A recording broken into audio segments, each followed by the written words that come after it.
Իսրայելը հրթիռային հարվածներ է հասցրել Իրանի Ղոմ քաղաքում գտնվող փորձագետների խորհրդի շենքին լայների հաշվարկման պահին։ Այս մարմնի 88 անդամները պետք է ընտրեին երկրի նոր գերագույն առաջնորդին փետրվարի 28-ին Ալի Խամենեիի սպանությունից հետո։ Այս պահին պետությունը փաստացի կառավարում է նախագահ Փեզեշքյանից եւ եւս երկու պաշտոնյաներից կազմված ժամանակավոր ղեկավար եռյակը։ Թեև արտգործնախարար Արախչին կանխատեսում էր հարցի լուծում 1-2 օրվա ընթացքում, սակայն քվեարկության վայրի թիրախավորումը կասկածի տակ է դնում այդ ժամկետները։ Ըստ աղբյուրի հարվածը եղել է հենց քվեարկության պահին, թեև խորհրդի ոչ բոլոր անդամներն են ներկա եղել շենքում։ Ի հակադրություն Իրանի պետական հեռուստաընկերությունը պնդում է, որ շենքում եղածները նախապես տարհանվել էին եւ զոհեր չկան։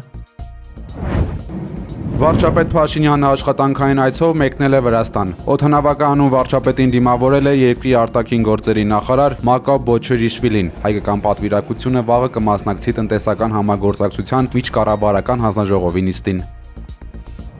اکنون به شما میگم به مردم ایران میگم هر آنچه که در مورد Իրանի արտգործնախարարության խոսնակ Էսմայիլ Բաղային բանակցությունների ընթացքի մասին տեղեկությունները որակել է որպես բացարձակ սուտ։ Նա շեշտել է, որ ըստ Պենտագոնի Իրանը երբեք սպառնալիք չի եղել ԱՄՆ-ի համար եւ հեգնանքով հարցրել է, թե իրենք են հրթիռներ ուղարկել Սպիտակ տուն։ Խոսնակը հայտարարել է, որ Թեհրանը թույլ չի տա կեղծ տեղեկություններով խեղաթյուրել իրականությունը։ ԱՄՆ նախագահ Դոնալդ Թրամփն Իրանի մասին սոցցանցում գրել է, թե նրանք ուզում են խոսել։ Ես ասացի, շատ ուշ է, նշել է նա։ Նրանց հակաօդային պաշտպանությունը, ռազմաօդային ու ռազմածովային ուժերը եւ ղեկավարությունը ոչնչացված է, ասել է Թրամփը։ Իրանն արգելել է սննդամթերքի եւ գյուղատնտեսական արտադրանքի արտահանումը։ Իշխանությունները որոշումը բացատրել են ներքին շուկան ապահովելու եւ երկրի պարենային անվտանգությունը պաշտպանելու անհրաժեշտությամբ։ Իրանի զինված ուժերի գլխավոր հրամանատարի օգնական եւ ավագ խորհրդական Ռահիմ Սաֆավին հայտարարել է, որ իրենք հետախուզական տվյալներ ունեն Իսրայելի ռազմական օբյեկտների, այդ թվում երկրի վարչապետ Բենյամին Նեթանյահուի գտնվելու վերաբերյալ։ Մենք գիտենք Նեթանյահուի հանդիպումների վայրը։ Մեր տվյալների բազան լիովին թարմացված է, ասել է նա։ Իսրայելը շարունակում է ռմբակոծել Թեհրանը, որտեղ վերջին հարվածներից մեկը հասցվել է ոստիկանության հետախուզական բազային։ Հարվածների հետևանքով Թեհրանի երկինքը պատվել է ծխով։ Բացի այդ, Իրանում այսօր 4.4 մագնիտուդ ուժգնությամբ երկրաշարժ է գրանցվել։ Ի պատասխան հակառակորդի հարվածների Իրանի Իսլամական հեղափոխության պահապանների կորպուսն ԱԹՍ-ներով թիրախավորել է Իրաքի հյուսիսում գտնվող քրդական բազաները։ Իրանը հարվածել է նաև Ֆյուջեյրիայի նավահանգստին, որը տարածաշրջանի վառելիքի պահպանման եւ տեղափոխման կարևորագույն կենտրոններից է։ Այս ամենի ֆոնին Իրանի արտգործնախարարը հեռախոսով խոսել է Արաբական Միացյալ Էմիրությունների իր գործընկերոջ հետ։ Սրան զուգահեռ իսրայելական մամուլը հայտնել է, որ Իրանի նորանշանակ պաշտպանության նախարար Մաջիդ բին Ալ-Ռեզան այսօր սպանվել է։ Գեներալը 3 նշանակվել էր Իրանի պաշտպանության նախարարի պաշտոնակատար։ Kameraman arkadaşım Ali Kahraman bana Իսրայելի անվտանգության ուժերը բերման են ենթարկել թուրքական հեռուստաընկերության երկու լրագրողի ուղիղ եթերի ժամանակ։ Ձերբակալության հնարավոր պատճառը Թել Ավիվի փողոցներից իրականացված ուղիղ հեռարձակումն է եղել։ Savunma Bakanlığı telefonumuzu alıyor. Evet şu anda. Երուսաղեմի եւ Լիբանանի հայկական թաղամասերում այս պահին զոհեր եւ վիրավորներ չկան։ Սպուտնիկ Արմենիայի մեր գործընկերների հետ զրույցում Երուսաղեմի հայ համայնքի ներկայացուցիչ Սեդրակ Բալյանի խոսքով քաղաքում լարված իրավիճակ է։ Հնչում են գնդակոծությունների ձայներ, սակայն 5 քաղաքն ու հայկական թաղամասը չեն թիրախավորվել։ Լիբանանահայ համայնքի ներկայացուցիչ Միսակ Նաջարյանն էլ հայտնել է, որ Բեյրութի հայկական Բուրջ Համուդ թաղամասը եւ Անտիլիսիայի շրջանը չեն ռմբակոծվել, սակայն երկրում իրավիճակը լարված է։ Վտանգի տակ են Բեկայի շրջանն ու Անջարը։ Հայ համայնքում բարեբախտաբար տուժածներ չկան։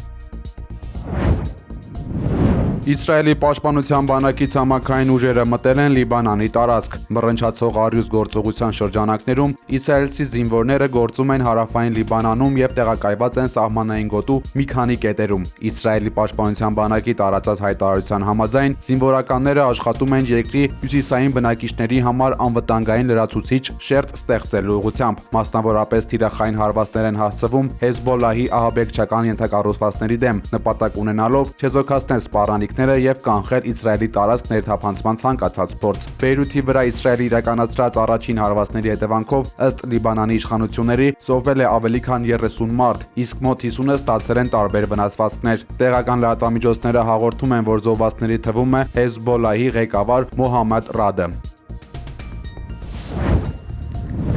Այսօրվանից մենք թևակողել ենք ԱՄՆ-ի եւ Իսրայելի հարձակումների նոր փուլ, հայտարարել է Իսլամական հեղափոխության պահապանների կորպուսը, գիծ հրապարակելով կադրեր։ Իսլամական Հանրապետությունը շարունակում է թիրախավորել նաև արաբական երկրները։ Արտգործնախարար Աբբաս Արաղչին օրերս նշել է, որ իրենց նպատակը ոչ թե արաբական երկրների դեմ պատերազմելն է, այլ ամերիկյան ռազմաբազաները չեզոքացնելը։ Տեսանյութում երևում են Պարչինի ռազմաբազաները, որոնք գտնվում են Թեհրանից 30 կիլոմետր դեպի հարավ-արևելք։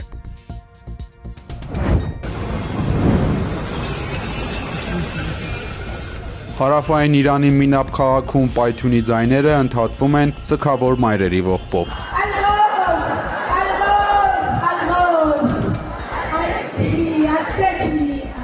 Մինաբում ընդամենը 48 ժամ առաջ հնչում էր աղջիկների ծիծաղը, այժմ արյան ու մոխրի մեջ փլատակների տակ դիակներ են։ Շաջարա Թայեբե տարրական դպրոցի վրա իսրայելա-ամերիկյան հրթիռային հարվածը խլել է ավելի քան 180 մարդու կյանք, որոնց մեծ մասը անմեղ երեխաներ էին։ Կիրակի օրը փրկարարական աշխատանքները պաշտոնապես ավարտվել են, սակայն հարազատների համար մղձավանջը նոր է սկսվում։ Երկհարկանի դպրոցի կեսը հավասարվել է հողին։ Կարմիր մահիկի աշխատակիցները փլատակներից դուրս են բերում ոչ թե աշակերտների, այլ նրանց մարմնի մասերը եւ արյունոտված դպրոցական պայուսակներ։ Մինաբի դպրոցի դեպքը համեմատելի չէ որևէ այլ միջադեպի հետ, նշել է Իրանի Կարմիր մահիկի ղեկավար Փիր Հոսեյն Քոլիվանդը, նույնիսկ Գազայում միաժամանակ այսքան մեծ թվով աշակերտներ չեն զոհվել։ Թեև դպրոցը հարակից է եղել Իսլամական հեղափոխության պահապանների կորպուսի ռազմաբազային, արբանյակային լուսանկարները փաստում են, որ 2016 թվականից այն ամբողջությամբ առանձնացված է եղել ռազմական տարածքից եւ ծառայել է բացառապես քաղաքացիական նպատակների։ Մինչ ԱՄՆ-ի կենտրոնական հրամանատարությունը հայտարարում է, թե ուսումնասիրում է քաղաքացիական անձանց շրջանում զոհերի մասին տեղեկությունները, իսկ Իսրայելը հրաժարվում է մեկնաբանություններից, Մինաբի փողոցներում շարքով դրված են դիակները։ Այս հարվածը ամենամահաբերն է ռազմական գործողություններից ի վեր։ 4 օրերի ընթացքում Իրանի ողջ տարածքում զոհերի թիվը գերազանցում է 700-ը։ ԱՄՆ առաջին տիկին Մելանիա Թրամփը ՄԱԿ-ի անվտանգության խորհրդի Միացյալ Նահանգների նախագահության առաջին նիստն է վարել երեխաները հակամարտություններում թեմայով։ ՄԱԿ-ի նիստը նվիրված է եղել հակամարտությունների ժամանակ երեխաների պաշտպանությանը։ Սա տեղի է ունեցել ԱՄՆ-ի եւ Իսրայելի Իրանին հասցված համատեղ հարվածների ֆոնին։ For the month of February. Նիստի ընթացքում ՄԱԿ-ի ներկայացուցիչը հայտնել է Իրանի Մինաբ քաղաքի տարրական դպրոցին հասցված հարվածի մասին, որի հետևանքով տասնյակ երեխաներ են զոհվել։ Իր ելույթի ընթացքում Մելանիա Թրամփը ցավակցել է Իրանի վրա հարձակման ժամանակ զոհված ամերիկացի զինծառայողների ընտանիքներին։ Its consideration. Безусловно, самый громкий конфликт, война, по сути дела. Ռուսաստանի արտգործնախարար Սերգեյ Լավրովը հայտարարել է, որ Իրանի դեմ իրականացվող ագրեսիան կարող է դրդել միջուկային զենքի ստեղծման, ինչը կհանգեցնի անվերահսկելի իրավիճակի։ Включая арабские страны. Լավրովի խոսքով առայժմ չկան ապացույցներ, որ Իրանը փորձում է նման զենք արտադրել, իսկ ուրանի հարստացումը երկրի իրավունքն է։ Նախարարը նաև նկատել է, որ ԱՄՆ-ի դեմ ՄԱԿ-ը պատժամիջոցներ չի կիրառի, քանի որ ոչ ոք չի համարձակվի նման քայլի դիմել։ Ռուսաստանը պատրաստ է խոսել ԱՄՆ-ի եւ Իսրայելի հետ։ Լավրովը կրկին առաջարկել է անցկացնել Մերձավոր Արևելքի հարցով համաժողով, որն այժմ համարում է ամենահարմար լուծումը։ Прекратить любые действия. Նա նշել է, որ թեև Ռուսաստանն ու ԱՄՆ-ն շփվում են տարբեր բակարդակներում, սակայն վաղուց ժամանակն է հիմնովին քննարկել, թե ինչպես է Վաշինգտոնը տեսնում իր դերը աշխարհում եւ ինչ տեղ է հատկացնում միջուկային մյուս տերություններին։ В любой другой стране Персидского залива в наших